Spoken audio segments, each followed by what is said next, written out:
Hello everyone and welcome back to my YouTube channel The Literature Talks। आज हम एक ऐसी नॉवेल के बारे में बात करने वाले हैं जो सेम फोर की लिटरेरी एंड डिसेबिलिटी यूनिट में अभी तक की सभी स्टोरीज से फंडामेंटली अलग है। आज की नॉवेल फिरदौस कांगा की ट्राइंग टू ग्रो है। यहाँ डिसेबिलिटी एक कैरेक्टर ट्रेट नहीं है, बल्कि यहाँ डिसेबिलिटी एक इंसान की पूरी जिंदगी का हिस्सा है, उसकी ग्रोइंग अप की जर्नी का हिस्सा है, उसके रिलेशनशिप्स का हिस्सा है, उसकी सेक्सुअलिटी का हिस्सा है, उसकी सेल्फ एक्सेप्टेंस की स्ट्रगल का हिस्सा है। और ये सब एक फर्स्ट पर्सन नैरेटिव में है, मतलब हम सीधा उस इंसान की आंखों से दुनिया देखते हैं। इस वीडियो में हम सिर्फ समरी कवर करेंगे, डिटेल्ड और थरो। ये नॉवेल कॉम्प्लेक्स है, बहुत सारे कैरेक्टर्स हैं, बहुत सारी इवेंट्स हैं। मैं चाहती हूँ कि इस वीडियो के एंड तक तुम लोग हर चैप्टर, हर कैरेक्टर, हर इम्पोर्टेंट मोमेंट को क्लियरली समझो, ताकि एग्जाम में कोई भी क्वेश्चन आए, चाहे वो कैरेक्टर एनालिसिस हो, चाहे प्लॉट के बारे में हो, तुम्हारे पास सबके आंसर्स हो। नॉवेल का बेसिक सेटअप। नॉवेल का प्रोटैगनिस्ट है डेरियस, जिसे उसकी बड़ी बहन डॉली ने निकनेम दिया है ब्रिट। ब्रिट क्यों? क्योंकि उसकी बोन्स ब्रिटल हैं, मतलब कांच जैसी, बहुत ही फ्रेजाइल। वो ऑस्टियोजेनेसिस इम्परफेक्टा से सफ़र करता है। यह एक मेडिकल कंडीशन है जिसमें बोन्स बहुत वीक होती हैं और बहुत आसानी से टूट जाती हैं। जब ब्रिट पैदा हुआ था, डॉक्टर ने सेरा, उसकी माँ, से कहा था कि your boy is born with bones brittle as glass. Doctor ने और भी बताया कि वो कभी चल नहीं पाएगा और शायद उसके दांत भी नहीं होंगे। लेकिन एक पॉजिटिव बात थी कि वो डिजीज नेचुरली रिड्यूस होती जाएगी जैसे जैसे वो बड़ा होगा, लेकिन वॉकिंग कभी पॉसिबल नहीं होगी। ब्रिट बॉम्बे में रहता था, स्पेसिफिकली कोलाबा में, एक पॉश साउथ बॉम्बे लोकेलिटी में। उसकी फैमिली मिडिल क्लास है, लेकिन उनका फ्लैट कोलाबा में है, जो सैम के माँ ने छोड़ा था, एक अमीर पारसी लेडी ने। सैम के बाप उनके पैदा होने से पहले ही चले गए थे और सैम की माँ ने अपनी वेल्थ अपने इंग्लिश लवर पे खर्च कर दी। जो बचा वो सिर्फ वो फ्लैट था। फैमिली पारसी है। यह डिटेल इम्पॉर्टेंट है क्योंकि नॉवेल में पारसी कम्युनिटी के रेफरेंसेस बार बार आते हैं, उनकी ट्रेडिशंस, उनके फायर टेम्पल्स, उनके तरीके। Chapters 1 to 5। नॉवेल की शुरुआत होती है ब्रिट और उसके बाप सैम के एक बस जर्नी से। सैम एक टोटल स्ट्रेंजर से ब्रिट की कंडीशन के बारे में बात कर रहा है और बता रहा है कि वो वाघ बाबा के पास जा रहा है, एक होली मैन जो ब्रिट को क्योर कर सके।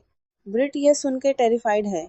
वो डिस्क्राइब करता है कि वाघ बाबा की जगह क्लियरली एक फ्रॉड की जगह लग रही थी। यहाँ से ही हमें दो कैरेक्टर्स के एटीट्यूड्स क्लियर हो जाते हैं। सैम, ब्रिट के बाप, ऑल्टरनेटिव ट्रीटमेंट्स में बिलीव करते हैं, होली मैन में बिलीव करते हैं, पर्ल पाउडर में, गोट के बोन मैरो में, आलमंड ऑयल की मसाज में। वो डेस्परेट हैं अपने बेटे को ठीक करने के लिए। और सेरा, ब्रिट की माँ, कंप्लीटली ऑपोजिट है। वो रेशनल और साइंटिफिक अप्रोच लेती है। वो सैम के मम्बो जम्बो को रिजेक्ट करती है। वो ब्रिटिश वैल्यूज में बिलीव करती है, इतना कि 25 साल की आज़ादी के बाद भी वो कहती है कि उसने गाइड्स में किंग और कंट्री के नाम पे ओथ लिया था और वो उसे निभाएगी। ये दोनों अप्रोचेस, सैम की फेथ बेस्ड डेस्परेशन और सेरा की रैशनल फर्मनेस, पूरी नॉवेल में ब्रिट की जिंदगी को शेप करती हैं। तीसरे चैप्टर में ब्रिट हमें अपनी डिसेबिलिटी के बारे में खुद बताता है। वो इसे डेविल कहता है। 5 साल की उम्र से पहले उसकी लेग्स 11 बार टूटी थी। 11 बार। यह सिर्फ एक नंबर नहीं है, यह एक बच्चे की जिंदगी है जो लिटरली दर्द में बीत रही है। सैम के ट्रीटमेंट एक्सपेरिमेंट्स बहुत पेनफुल हैं। पर्ल पाउडर खिलाना, गोट का बोन मैरो जो ब्रिट को ग्रॉस लगता था, आलमंड ऑयल की मसाज रात को। सैम की डेस्परेशन जेन्युइन है। वो अपने बेटे के लिए कुछ भी करना चाहता है, लेकिन ब्रिट के लिए ये सब कुछ अलग फील होता है। वो नहीं चाहता कि उसे फिक्स किया जाए, वो सिर्फ चाहता है कि उसे नॉर्मली ट्रीट किया जाए।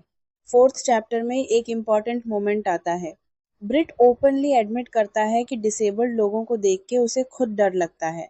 Whenever I saw them, I wondered if I seemed as ugly and pathetic. I'd shudder and turn my mind away. ये एक बहुत ऑनेस्ट और अनकंफर्टेबल कन्फेशन है। ब्रिट खुद डिसेबल्ड है, लेकिन वो दूसरे डिसेबल्ड लोगों से खुद को अलग रखना चाहता है। ये इंटरनलाइज्ड एबलिज्म है जो वो बाद में कन्फ्रंट करेगा अपनी ग्रोइंग अप की जर्नी में। इस चैप्टर में हम टीना से भी मिलते हैं। टीना ब्रिट की कजिन है और वो हियरिंग इम्पेयर्ड है। दोनों बहुत क्लोज हैं और साइन लैंग्वेज में कम्युनिकेट करते हैं। टीना की माँ जेरू बहुत ओवर प्रोटेक्टिव है। वो टीना को बाहर नहीं जाने देती क्योंकि उसे डर है कि कोई उसकी बेटी के साथ गलत हरकत करेगा डिसेबिलिटी की वजह से। मादाम मानेकशॉ का भी इंट्रोडक्शन होता है इस सेक्शन में। वो एक अमीर पारसी लेडी हैं जो ब्रिट को ट्यूटर करती हैं और कैंपियन स्कूल के एडमिशन के लिए तैयार करती हैं। उनका एक इम्पॉर्टेंट ऑब्जर्वेशन है कि parents are not meant to be teachers. Chapter 6 to 10 Sam और सेरा ब्रिट को डिलिबरेटली डिपेंडेंट बनाए रखते हैं। सैम उनके फ्लैट में चीजें ब्रिट की रीच से दूर रखता था। जब ब्रिट पूछा कि वो अपनी वॉच अपनी कपबोर्ड में क्यों नहीं रख सकता, सैम का जवाब था कि just ask, we are always here to help. लेकिन ब्रिट एग्जैक्टली यही नहीं चाहता। वो इंडिपेंडेंट रहना चाहता है। वो दूसरों पे डिपेंड नहीं करना चाहता। ये टेंशन ब्रिट की इंडिपेंडेंस की डिजायर वर्सेस उसके पेरेंट्स की ओवर प्रोटेक्शन नॉवेल में बहुत कंसिस्टेंटली प्रेजेंट है। जब ब्रिट साइकियाट्रिस्ट बनना चाहता है तो मादाम मानेकशॉ उसे बताती हैं कि to a lot of people you seem stupid because you are so short and I know it's absurd because you can't walk. ये एक हार्श ट्रुथ है। सोसाइटी फिजिकली डिसेबल्ड लोगों को इंटेलेक्चुअली इंफीरियर भी मानती है। वो वही खींच वही बायस है जो टॉम शेक्सपियर मेंशन करते हैं। लॉस एंजल्स में भी यही हुआ। एक गैस स्टेशन के ओनर ने ब्रिट को अंग्रेजी में बात करते देखा और अमेजमेंट से बोला, a genius in a wheel chair. जैसे व्हील चेयर यूजर का इंटेलिजेंट होना ही एक मिरेकल हो। डॉली का कैरेक्टर भी इस सेक्शन में डेवलप होता है। वो एयर हॉस्टेस बनना चाहती है। सैम ऑब्जेक्ट करता है। वो एक एयरलाइंस ऑफिस में जॉब दिलाता है और फिर डिफार्ड्स उनकी नेबर सजेस्ट करती है एक लड़के से मिलने का। टीना को साथ नहीं लाया जाता क्योंकि even Sarah had to admit that two handicapped children in one family was a bit too much. ये एक चिलिंग लाइन है। टीना को एक बर्डन की तरह ट्रीट किया जा रहा है। डॉली मीटिंग में जाती है लेकिन वो रिश्ता एक्सेप्ट नहीं करती। ब्रिट ने उसे पहले से एक एनसाइक्लोपीडिया से कुछ मुश्किल सवाल याद करवा दिए थे जो वो लड़के से पूछे, और जब वो आंसर नहीं कर पाया डॉली ने एक्सक्यूज निकाल के डिक्लाइन कर दिया। मैडम मानेकशॉ की एक शॉकिंग डेथ होती है। उनके पति एक एक्सीडेंट में मर गए। उनकी ही वाइफ ने एक्सीडेंटली कार से रन ओवर किया। गिल्ट में मैडम मानेकशॉ ने खुद अपनी थ्रॉट स्लैश करके सुसाइड कर ली। ब्रिट उनके फ्यूनरल में जाता है और वहां आलू मानेकशॉ से मिलता है जो उनके भाई की सिस्टर थी और खुद एक व्हीलचेयर यूजर थी। एक इंटरेस्टिंग कन्वर्सेशन होती है।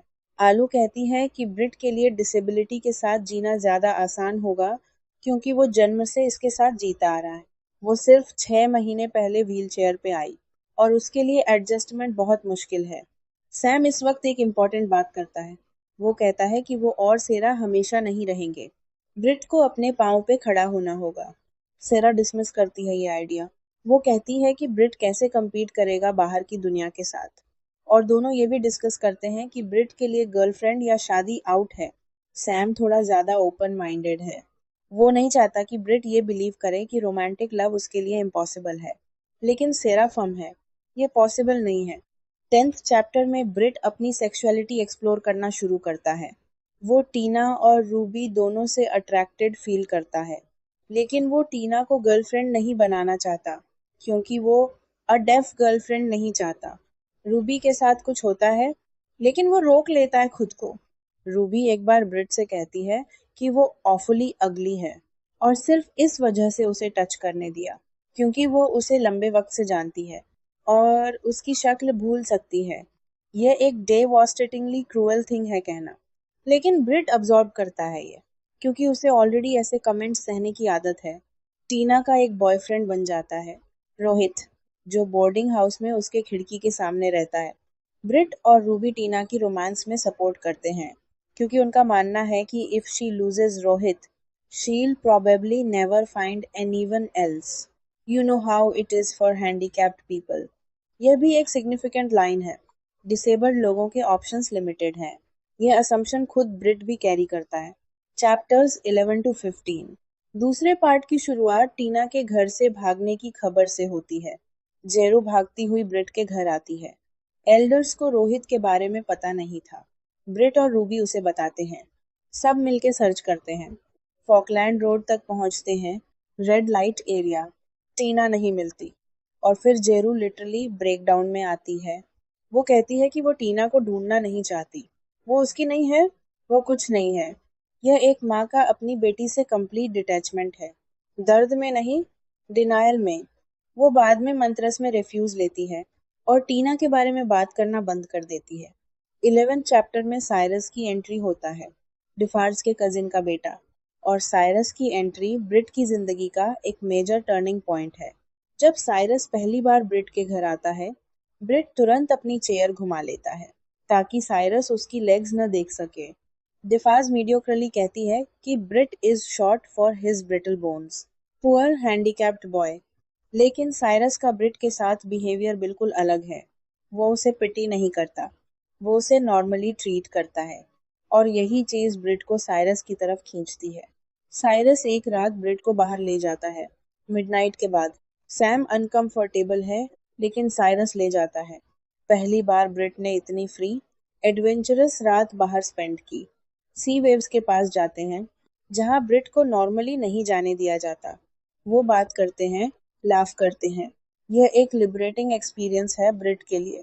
ब्रिट साइरस के लिए इतना ड्रॉन फील करता है कि वो अपनी पोएट्री और आर्ट बुक्स पैक कर देता है। क्योंकि साइरस को पोएट्री में इंटरेस्ट नहीं है, वो सब छोड़ देता है जो उसे पसंद है, सिर्फ ताकि वो साइरस से ज़्यादा कनेक्ट फील करे। ये एक प्रॉब्लमैटिक साइन है, लेकिन यह जेन्युइन यर्निंग का साइन भी है, किसी के साथ ट्रूली कनेक्टेड फील करने का। एक इम्पॉर्टेंट सीन स्विमिंग का है। साइरस सजेस्ट करता है स्विमिंग। ब्रिट रिफ्यूज करता है, बहुत सारे बहाने बनाता है। क्यों? क्योंकि वो साइरस को अपना बॉडी नहीं दिखाना चाहता स्विमिंग ट्रंक्स में। वो इंटरनली लिखता है, picture it in nothing but swimming trunks, osteowarped. लेकिन एवेंचुअली वो राजी होता है। और जब वो साइरस को स्विम करते देखता है, ब्रिट एक ओवरवेलमिंग फिजिकल रिएक्शन डिस्क्राइब करता है। ये वो मोमेंट है जब हमें क्लियरली पता चलता है कि ब्रिट साइरस की तरफ रोमांटिकली और फिजिकली अट्रैक्टेड है। ऑक्यूलिस्ट के पास एक इम्पॉर्टेंट सीन होता है। ऑक्यूलिस्ट वीक आईसाइट की वजह से थिक ग्लासेस प्रिस्क्राइब करता है। ब्रिट कुछ कमेंट करता है और डॉक्टर का जवाब सुन के हम सब आहत हो जाते हैं। डॉक्टर कहता है कि I know why you are this way. You are a wicked boy and God has punished you. ये वही एटीट्यूड है जो रोवेडर की रिपोर्ट में मेंशन है, डिसेबिलिटी एज गॉड्स पनिशमेंट। ब्रिट का रिस्पॉन्स, वो डॉक्टर की आंख में मारता है। यह सीन इम्पॉर्टेंट है क्योंकि यह ब्रिट की ग्रोइंग रेजिस्टेंस को दिखाता है, सोसाइटी के हार्मफुल एटीट्यूड्स के खिलाफ। साइरस की वजह से ब्रिट राइटिंग छोड़ देता है टेम्पोरेरीली, लॉ परस्यू करना चाहता है, सिर्फ क्योंकि साइरस एक लॉयर बनना चाहता था। ये ब्रिट का साइरस के प्रति ऑब्सेशन दिखाता है। फिर रूबी और साइरस मिलते हैं। रूबी फ्लर्ट करती है साइरस के साथ। साइरस रेसिप्रोकेट करता है। डॉली जोक में कहती है कि ब्रिट गे है। ब्रिट फ्लस्टर्ड हो जाता है। रूबी ब्रिट से कहती है कि प्रेफरिंग बॉयज। साइरस जवाब देता है ब्रिट से, sorry Brit, I am just not inclined. यह ब्रिट के लिए एक क्रशिंग मोमेंट है। उसकी फीलिंग्स रिजेक्ट हो गई हैं, इनडायरेक्टली लेकिन क्लियरली। डॉली एक मुस्लिम डॉक्टर सलीम से प्यार करती है जो न्यूयॉर्क में रहता है। सेरा कंसेंट नहीं करती सलीम के मुस्लिम होने की वजह से। डॉली हंगर स्ट्राइक पे जाती है। 3 दिन बाद सेरा झुक जाती है और शादी एक्सेप्ट करती है। Chapters 16 to 20। 16th चैप्टर में ब्रिट और साइरस के बीच एक इंटीमेट मोमेंट आता है। पहले कुछ दिन की ऑकवर्डनेस के बाद दोनों बैठते हैं बात करने के लिए। ब्रिट साइरस को किस करता है, साइरस किस करता है वापस। लेकिन ब्रिट को तुरंत फील होता है कि कुछ रॉन्ग है, जैसे I had clasped the wrong partner in the dark. ये इंटरेस्टिंग है। ब्रिट फाइनली वो पाता है जो वो चाहता था, लेकिन फील करता है कि कुछ सही नहीं। साइरस रिवील करता है कि वो पहले से जानता था ब्रिट की फीलिंग्स के बारे में और एक्सपेरिमेंट करना चाहता था। वो ब्रिट से सीधा पूछता है कि क्या वो गे है। ब्रिट का जवाब है कि वो नहीं जानता। और फिर ब्रिट एक लिस्ट बनाता है दोनों के बीच के डिफरेंसेस की। साइरस टॉल है, ब्रिट 4 फीट। साइरस की थाइज में मसल्स हैं, ब्रिट के पास मैचेस्टिक्स हैं।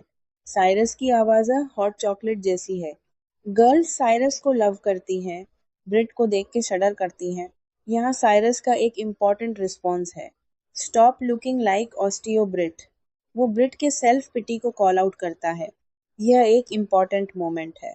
वो ब्रिट को एक नाम देता है, ऑस्टियो ब्रिट, जो एक लेबल है उसकी डिसेबिलिटी का, और वो कह रहा है कि ब्रिट उस लेबल में मत रहे। साइरस ब्रिट को अपनी बाहों में उठाता है और सेरा वॉक इन करती है और स्क्रीम करती है। वो दोनों को परवर्ट्स कहती है। ब्रिट किसी तरह सेरा को कन्विंस करता है कि कुछ नहीं है, और इसी रात ब्रिट डिसाइड करता है कि वो लॉ नहीं करेगा, वो सिर्फ लिखेगा। सैम और डॉली न्यूयॉर्क जाते हैं उसकी शादी के लिए, क्योंकि सलीम इंडिया नहीं आ सकता। ब्रिट एयरपोर्ट नहीं जाता। साइरस के साथ इंटीमेसी के बाद ब्रिट अनकंफर्टेबल है। डॉली एक लेटर छोड़ जाती है। वो अपना नेस्ट एग ब्रिट के लिए छोड़ रही है। वो यह भी लिखती है कि कभी-कभी वो ब्रिट से नफरत करती थी, क्योंकि पेरेंट्स की एब्सेंस में उसे ब्रिट का ख्याल रखना पड़ता था। लेकिन एक पल के लिए भी वो नहीं सोची कि काश एक अलग भाई होता। ये लेटर ब्रिट को इमोशनल कर देता है। ब्रिट अपनी पहली शॉर्ट स्टोरी लिखता है। वो प्राइज जीतता है, और ब्रिट पहली बार फील करता है कि he did not feel alone anymore. यह एक सिग्निफिकेंट मोमेंट है। राइटिंग उसे एक आइडेंटिटी देती है, जो उसे डिसेबिलिटी से ज़्यादा डिफाइन करती है। जेरी का इंट्रोडक्शन होता है। ब्रिट एक बुक स्टोर में उसे मिलता है। ब्रिट इंस्टेंटली उसे लाइक करता है, क्योंकि वो अगली है। And that was such a relief after going gaga over every little bit of Cyrus. Jerry की फैमिली अमीर है। जेरी की माँ रति ऑलरेडी ब्रिट को अ फेमस राइटर की तरह ट्रीट करती है। जेरी के साथ ब्रिट एक ज़्यादा नॉर्मल, कंफर्टेबल फ्रेंडशिप एंजॉय करता है। सैम की एक्सीडेंट में डेथ हो जाती है। डॉली की शादी के एक दिन बाद ब्रिट सोचता है कि सैम डेलिबरेटली ट्रैफिक में चले गए, थक के। वो इन सब से थक गए थे। यह इंटरप्रिटेशन सैड है, लेकिन एक पॉसिबिलिटी है जो ब्रिट एक्सेप्ट करता है। सेरा ब्रिट को कंसोल करती है कि वो हमेशा रहेगी।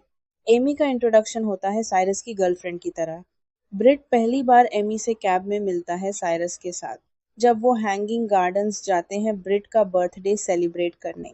एमी का रिस्पॉन्स ब्रिट के नाम और डिसेबिलिटी के बारे में बिल्कुल डिफरेंट है। वो ब्रिट सुन के नहीं हंसी। वो कहती है, how lovely, imagine celebrating your problem, needs guts. Amy reader भी है। उनके लिटरेरी रेफरेंसेस मैच करते हैं।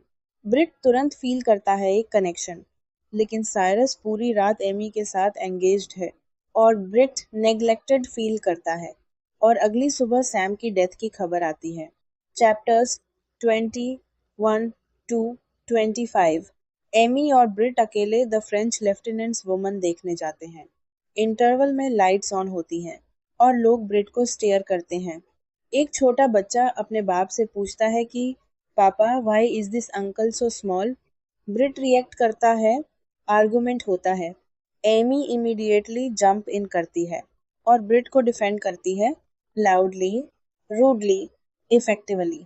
नॉर्मली ब्रिट को रेस्क्यू पसंद नहीं आता, लेकिन एमी का डिफेंड करना उसे अलग फील कराता है। एक ट्रिप होता है जेरी के साथ, एक कोस्टल टाउन डेवियर में, 3 दिन के लिए। सेरा बिना फंस के जाने देती है। ब्रिट एक बर्ड की तरह फील करता है, केज से बाहर। जेरी के साथ बहुत डिफरेंटली टाइम स्पेंड होता है। कोई लिटरेरी कन्वर्सेशंस नहीं, सिर्फ लाफ करना, खाना, घूमना। बीच पे जेरी ब्रिट को सैंड में बरी करता है। राती असम करती है कि ब्रिट को पोलियो है, और an age old cure for limpy legs suggest करती है। ब्रिट ह्यूमर करता है उससे। वापस आके सेरा बताती है कि वो एक्चुअली ब्रिट को टेस्ट कर रही थी, देखना चाहती थी कि वो अलोन मैनेज कर सकता है या नहीं।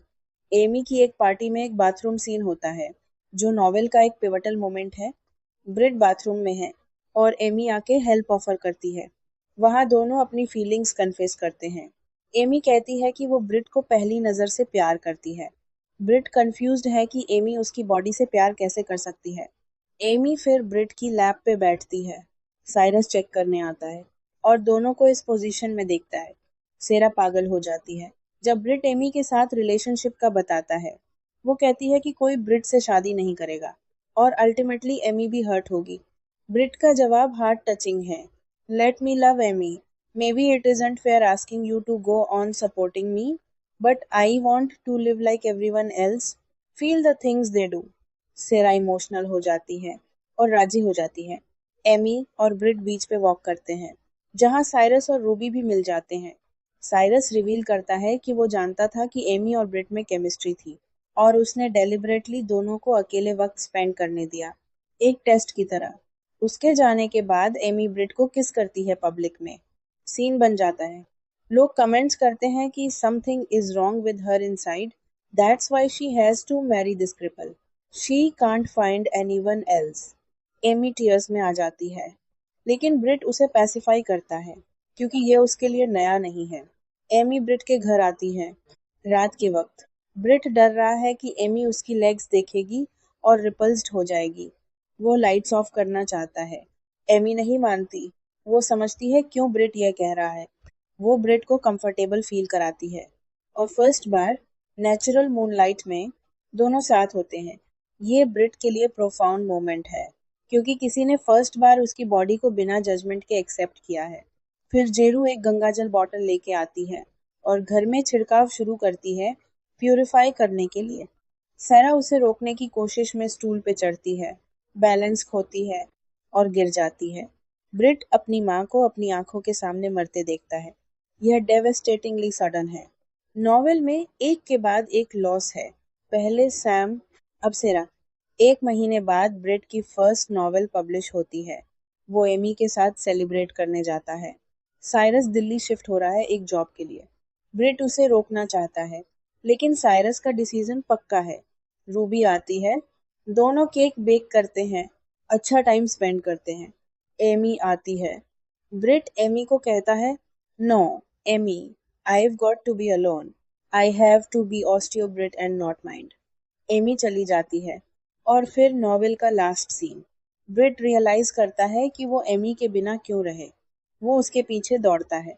लिफ्ट में जाते वक्त वो अपने आप को मिरर में देखता है और फर्स्ट बार वो अपने आप को देखता है और डिस्गस्ट फील नहीं करता। नॉवेल की लास्ट लाइन है, I like the way I looked. ये एंडिंग बहुत पावरफुल है। पूरी नॉवेल ब्रिट की जर्नी है सेल्फ डिस्गस्ट से सेल्फ एक्सेप्टेंस की तरफ। वो ऑस्टियोजेनेसिस इम्परफेक्टा के साथ पैदा हुआ। वो एक ऐसी दुनिया में बड़ा हुआ जिसने हमेशा उसे पिटी की नज़र से देखा, स्पेशल प्राइजेस दिए ब्रेव होने के लिए, उसे डिपेंडेंट बनाए रखा, उसे बताया कि रोमांस उसके लिए आउट है। और इन सब के बावजूद वो फाइनली खुद को एक्सेप्ट करता है। वो सिर्फ ओस्टियोब्रिट नहीं है, वो एक राइटर है, एक फ्रेंड है, एक लवर है और एक इंसान है जिसे अपना रिफ्लेक्शन पसंद आता है। ये था ट्राइंग टू ग्रो का समरी। अगले वीडियो में हम इस नॉवेल के थीम्स कवर करेंगे, डिसेबिलिटी, सेक्सुअलिटी, जेंडर और सोसाइटी के एटीट्यूड्स। तब तक ये समरी क्लियरली याद करो, कैरेक्टर्स के नाम नोट करो और चेक योर प्रोग्रेस के सवालों के आंसर्स अपने वर्ड्स में प्रैक्टिस करो।